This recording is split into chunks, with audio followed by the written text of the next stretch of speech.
My name is Ava Harrington, and my relative once mentioned to her reading group that I look after animals for wealthy folks since I couldn't maintain a steady position.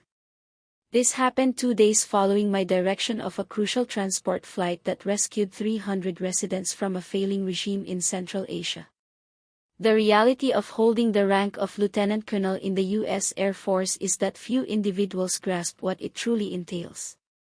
They catch Air Force and envision a person verifying tickets at a terminal entrance. My relatives definitely did. I'd been piloting for the Air Force for 18 years, beginning as a new second lieutenant with greater drive than wisdom, advancing through cargo missions, war areas, and finally to leadership roles that included teams of 40 and planes valued at $200 million. At 42, I held the position of lieutenant colonel, directing key transport flights over 4 continents. My relative Sophia understood I served in the armed forces the way one comprehends their nearby resident handles something involving tech. Hazy, unremarkable, quickly overlooked. And I favored it like that. You see, there's a specific type of liberty in being undervalued. When your relatives believe you're just managing to get by, they avoid deep inquiries. They refrain from probing the specifics of your existence. They form opinions, and those opinions turn into a lovely veil of concealment. Ava is journeying once more. My aunt would remark during family meals, her voice implying I was trekking through budget lodgings. You understand her style, always on the move. I'd be in Kuwait liaising with coalition troops, or France supervising alliance supply chains, or Australia handling southern region activities, but yes, always on the move. The charade began at 35, freshly elevated to major. I'd returned for a holiday feast and noted I was shifting roles. My uncle had patted my back with overdone compassion. Rough market, he'd commented, even for you service members. But at least there's that public medical coverage, huh? I had just come back from 6 months in Syria directing distribution networks for advanced outposts. The role I was shifting from entailed key strategies for the Air Force leadership. But I grinned and agreed. Yes, the medical coverage helps. That set my pattern. Offer them sufficient facts to appear believable, then allow them to complete the gaps with their personal notions. The fewer adjustments I made, the stronger their belief grew in their tale regarding my existence. By the time I achieved lieutenant colonel at 39, a level that placed me among the elite 5% of Air Force leaders, my relatives had entirely embraced their interpretation of my tale. Ava, the wanderer. Ava, the one afraid of dedication.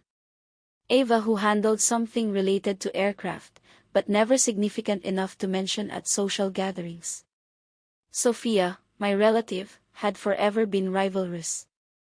We'd matured side by side, 2 years separated, regularly pitted against each other by kind-hearted kin. She'd followed the conventional path, university, union at 25, 2 offspring, a drug marketing job that she'd paused to prioritize household and local activities.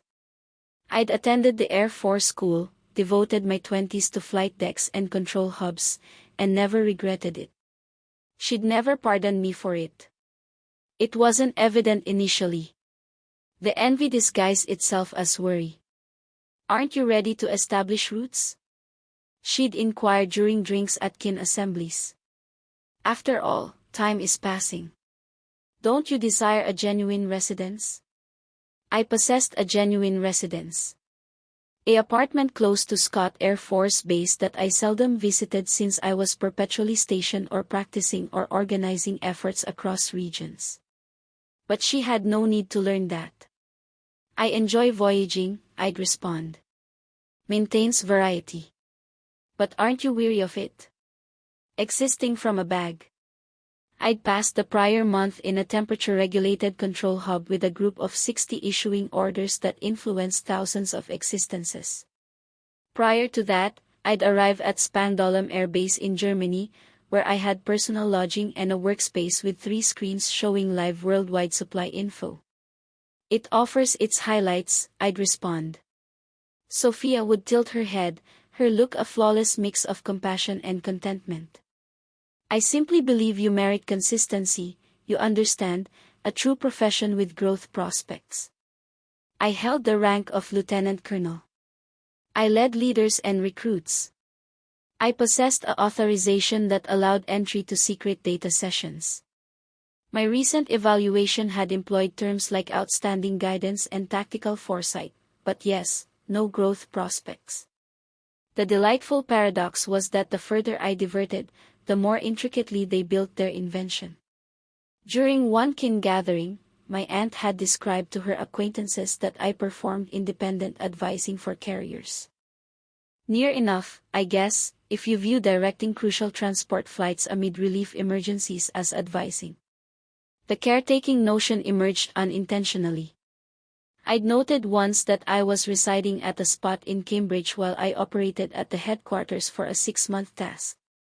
My uncle had in some way converted this into me caretaking for an individual. It's brilliant, truly. He informed his sport companions at a kin outdoor meal. Ava resides in affluent individuals' residences when they're traveling. No cost for housing and she experiences upscale locations. Not a poor setup for someone who avoided property ownership. I'd been residing in the dwelling of a former Air Force commander who was in Europe advising with alliance groups.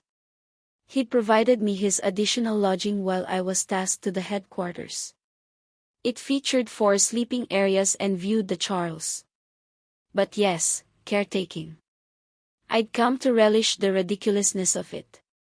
Each instance someone voiced regret for my erratic way of living, I'd suppress a grin and recall the recent occasion I'd informed a group of commanders or liaised with partner leadership frameworks or issued orders that shifted millions in assets. Sophia's nuptials neared like a gradual disaster I could foresee, but lacked desire to halt. She was tying the knot again. Her initial union had concluded softly 3 years prior, although the kin seldom addressed it. The fresh partner, Ethan, was a property investment builder with the sort of bold drive that appeared as achievement to folks who gauged existence in tangible possessions. The nuptials would be massive. 300 attendees at the Brookfield Manor, a vintage palace an hour beyond Boston that had been adapted into a celebration site. Chamber ensemble, 10-dish feast, foreign blooms, everything. My mom phoned 2 months prior to the nuptials. Sophia would adore your presence, dear.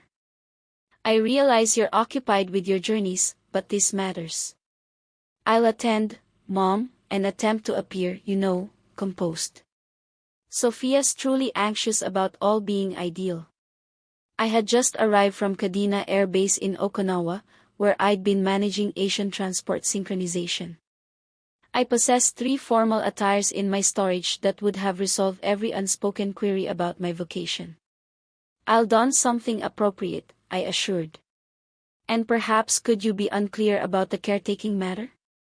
Ethan's skin is quite conventional, quite accomplished. Sophia simply wants all to create a fine image. Certainly, Mom. The paradox was that Ethan's dad was a former Marine captain. I surpassed him by 2 levels. But who kept track? The week preceding the nuptials, I was at Travis Air Force Base in California examining preparedness reviews for our C-130 group. My device sounded amid a session. My mom contacting regarding last details. Ava, dear, you're still attending, correct? Affirmed. Mom, I'll travel up Saturday dawn. Travel? Oh, dear, that's distant. Are you using another's vehicle once more? I possessed a vehicle. A practical 4-door that I infrequently operated since I was typically navigating service planes or transported informal transports. Along those lines. I stated, well, stay safe and kindly attempt to appear prosperous. Sophia continues mentioning how Ethan's skin is highly appearance-aware. I devoted the morning debating functional preparedness with a 2-star commander, but yes, I'd attempt to appear prosperous. The nuptials day came with a sort of flawless climate that appears deliberately crafted for exterior snapshots. I traveled to the Brookfield Manor in my everyday attire, a basic blue gown, subtle accessories, light cosmetics, the outfit of an individual who'd mastered assimilation. The manor was magnificent. Trimmed landscapes, a classic palace with encircling verandas, ivory seats organized in flawless lines on the grass. 250 attendees wandered in costly garments, sipping bubbly, chatting investments and holiday residences. I located my mom by the mirroring basin conversing with Sophia's future mom-in-law Ava. My mom embraced my face then promptly adjusted my neckline as though I were 12. You arrive. Oh, Evelyn. This is my offspring, Ava. She operates in flight. Evelyn was an impressive lady in her 60s, adorned with gems and the sort of assurance that stems from never fretting over finances. How charming. Are you a cabin crew member? Along those lines, I responded, grinning. It must be thrilling all that voyaging, though I suppose it's draining. My relative flies for United. The schedule is simply grueling. My mom interjected swiftly, as if concerned I might fix the confusion. Yes, Ava is perpetually journeying, never fixed in one spot. Very adventurous. Adventurous? That was fresh. We exchanged casual chat about the climate, the location, Sophia's gown. I excelled at this. The craft of uttering little while appearing involved. A talent refined through years of restricted meetings where the vital details were never voiced directly. The ritual was lovely. Sophia appeared luminous in a gown that likely exceeded a month's housing cost for many. Ethan appeared anxious yet joyful. The leader discussed affection and devotion and constructing an existence jointly. I remained at the rear observing, considering the C-130 team I'd collaborated with last week. 20-year-old youths navigating billion-dollar planes into dangerous settings. That was devotion. The gathering occurred in the palace's grand hall, a lofty area with sparkling lights and tall panes surveying the landscapes. Circular surfaces covered in fine fabric, focal arrangements that likely demanded a crew of bloom experts, and sufficient bubbly to buoy a warship. I wound up at the surface with remote kin and kin acquaintances. The discussion swirled near me. Talks of investment collections, leisure dwellings in Cape Cod, offspring at elite schools. And what is your occupation? Ava inquired of the gentleman to my left, an investment overseer named Garrett. I handle distribution, I responded. Accurate enough. Oh, supply network oversight. Along those lines. Intriguing. It's the foundation of all, truly. Where do you operate from? I relocate frequently. He inclined affirmatively. Advisor? My company employs distribution advisors constantly. The skilled ones dictate their fee. I considered my compensation as a lieutenant colonel. Secure but not lavish. Nothing resembling what he envisioned. It covers expenses, I responded. Sophia circulated among the surfaces, shining with bubbly and focus. When she arrived at ours, she bent to embrace me, her tone elevated with stage warmth. Ava, I'm thrilled you managed to come. I realize you're perpetually occupied with your journeys. Wouldn't skip it, I responded. She reduced her tone secretly, but not sufficiently. I informed Ethan everything about your caretaking setup. He considers it very smart, quite innovative. Garrett's brows lifted. Caretaking? Oh, certainly, Sophia responded, enthusiastic about her topic. Ava stays in others' dwellings when they're absent. It's highly sensible. She avoids concerns over housing fees or loans. Highly simple way of life. She expressed it as praise, but the undertone was evident. Unfortunate Ava, who lacks means for her own spot, who roams from dwelling to dwelling, existing on the edges of others' accomplishments. I grinned. It suits me. Oh, I consider it marvelous, Sophia responded. Not all require the entire suburban dream, correct? You've forever been so self-reliant, so non-traditional. She pressed my arm and proceeded to the following surface. Garrett viewed me with barely hidden regret. That's rather an unusual setup. It offers its benefits, I responded, tasting my bubbly. The night continued. Meal was presented. Tenderloin and Pacific salmon crafted by a service crew that likely exceeded some individuals' vehicles in expense. Addresses were delivered, cheers were offered, and Sophia and Ethan sliced a dessert that appeared suitable for a gallery. I was contemplating departure when the tunes altered. The announcer declared that the newlywed wished to express some thoughts. Sophia rose somewhat unstable from bubbly and tapped her vessel with a utensil. The grand hall hushed, 250 countenances directing toward her. I simply wish to express gratitude to all for attending, she stated, her tone boosted by the area's sound system. This has been the utmost ideal day and it signifies a lot to include each of you present. Kin, companions, all who've participated in our path. Quote, she motioned across the area, her grin broad and authentic. I particularly wish to acknowledge certain unique individuals, Ethan's folks, who've been so inviting. My mother, who organized half this event, my closest companions, who've backed me through all. She halted, surveying the area until her gaze fixed on me. And my relative, Ava. Ava, rise. My gut sank. This wasn't in the agenda. I rose gradually, conscious of each gaze in the grand hall shifting toward me. Sophia's grin was luminous, but there was something keen below it, something I identified from youth, the rivalrous advantage, the urge to set order. That's my relative, she stated, her tone reaching every section of the area. She caretakes for folks. Imagine that? At her stage, resting on unknown seats. The grand hall wavered with awkward chuckles. Not cruel precisely, but entertained. The type of chuckles that arises from comfort that you're not the focus of the account. I mean, I couldn't manage it, Sophia proceeded, her manner casual, but directed. But Ava's forever been so flexible, so at ease with unpredictability. It's truly commendable somehow.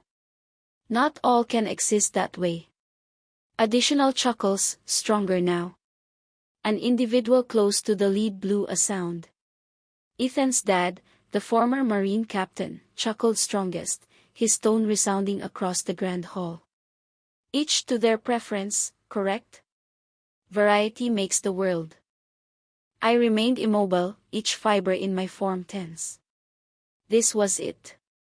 The instant I've anticipated in a distorted manner. The instant where their invention clashed with fact. But I hadn't arranged this, hadn't directed it. I'd been satisfied to permit them to trust their illusion eternally. Sophia elevated her vessel. To Ava, who demonstrates you don't require alone to find joy. The area burst in chuckles and cheers. Individuals elevated their vessels, cheering my invented hardship, my made-up volatility. I parted my lips to reply, although with what I lacked notion. Rejection would appear protective. Chuckles would look involved in my personal embarrassment. Then a tone sliced through the clamor. In fact, an individual remarked from a surface close to the rear, she surpasses my rank. The chuckles ceased as if a connection was severed. I pivoted, my pulse abruptly racing. Colonel Michael Dawson rose from his surface, placing his bubbly vessel with deliberate care. He was in his late 50s, Air Force formal garb, his torso adorned with awards that narrated a tale of 3 decades of duty. I'd collaborated with him twice, once in Syria, once on a combined unit at the headquarters. I hadn't realized he attended. The grand hall was utterly hushed now. 300 individuals static, attempting to absorb what they just perceived. Dawson's look was impartial, but his tone conveyed the type of subdued power that derives from years of direction. Lieutenant Colonel Harrington is among the best leaders I've had the honor of collaborating with. She directs key transport efforts across various regions and maintains an authorization that most individuals in this area couldn't fathom. He halted, permitting that to absorb. She's navigated into battle areas, organized relief rescues, and issued orders that have preserved existences. She answers to commanders who answer to the top military advisors. Sophia's countenance had become utterly colorless. Dawson pivoted to view me, and despite all, I noticed the trace of a grin. Lieutenant Colonel, my regrets for exposing your disguise, but I couldn't permit that to persist. The grand hall was so hushed, I could perceive my personal pulse. I encountered Dawson's gaze across the area, offered him a minor incline of recognition. Then I pivoted to view Sophia. She remained at the lead of the grand hall, speaker still grasped, her look trapped between skepticism and emerging dread. Nearby her, attendees were shifting to one another, murmuring, examining their devices as if they could search me and verify the improbable detail they just perceived. Ethan's dad, the former Marine captain who'd chuckled strongest, appeared as if he'd ingested his words. He understood sufficient about service levels to comprehend precisely what Lieutenant Colonel signified. To comprehend that his offspring had just united with a kin where the caretaker relative surpassed him.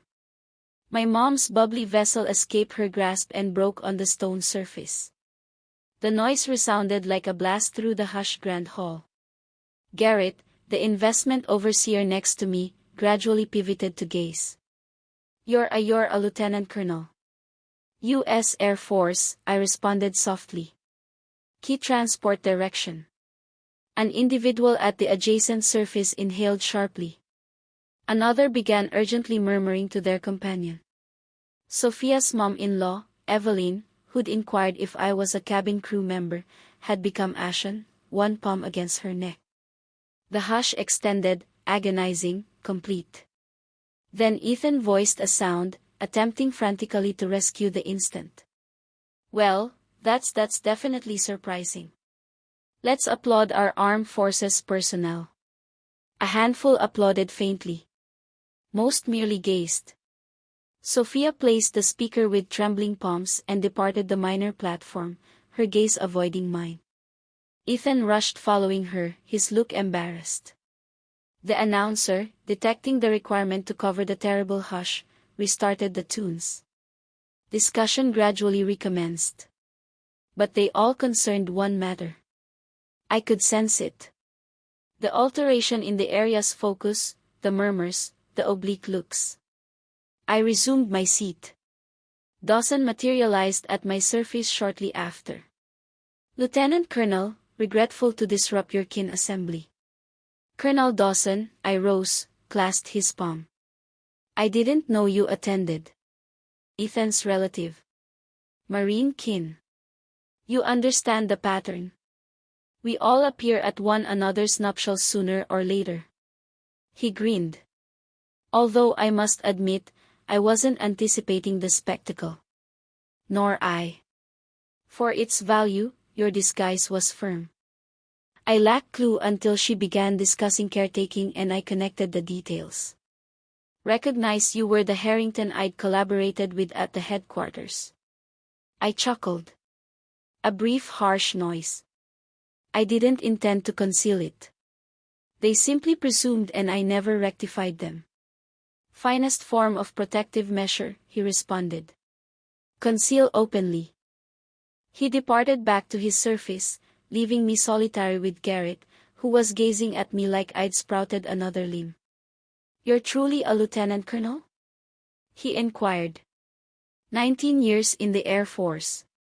And the caretaking matter? I was residing in a former commander's additional lodging while I operated at the headquarters. Somehow that turned into me resting on seats. He inclined his head gradually. Goodness, your relative must feel foolish. I viewed across the grand hall. Sophia remained near the panes with Ethan, her rear to the area, her arms stiff. Even from afar, I could observe she was weeping. I ought to have felt victorious. This was the turnaround, the instant where the undervalued demonstrates her value, where the fact demolishes the easy invention. Instead, I felt exhausted. Exhausted of the charade, exhausted of the facade, exhausted of observing people build complex illusions about my existence because I'd been too entertained by the ridiculousness to rectify them. My device vibrated. A message from the control hub at Scott. Possible assignment next week. Planning session Monday 090. Straight to actuality. The one where I led groups and organized distribution and issued orders that genuinely counted. I completed my bubbly and rose. Departing now? Garrett inquired. Dawn start tomorrow. I fabricated. I proceeded through the grand hall, maneuvering around groups of attendees who quieted as I went by. Close to the departure, my mom blocked me. Ava. Her tone was tiny. Why didn't you inform us? You never inquired, Mom. But we believed, we all believe. I understand what you believed. I pressed her palm. It's fine. It's not fine. We've been, oh, Lord. All those remarks we made. It's okay. Truly? She viewed me with gazes that abruptly perceived an unknown. Who are you? I grinned wistfully. The identical individual I've forever been. You simply weren't observing. I stepped out into the chilly night breeze, abandoning the grand hall and the murmurs and the broken fragments of Sophia's ideal day. My device vibrated again. Another communication from Scott. This one labeled critical. I entered my vehicle and traveled away from the Brookfield Manor, from my kin's presumptions and their easy inventions. The paths extended forward in the obscurity, and I considered the C-130 awaiting at Scott, about the following task, about the actual labor that bore no relation to anyone's view of my accomplishment. The fact was, I'd relished being undervalued, had relished the hidden awareness that while they felt sorry for me, I was experiencing an existence they couldn't envision. But the charade was finished now. All watch,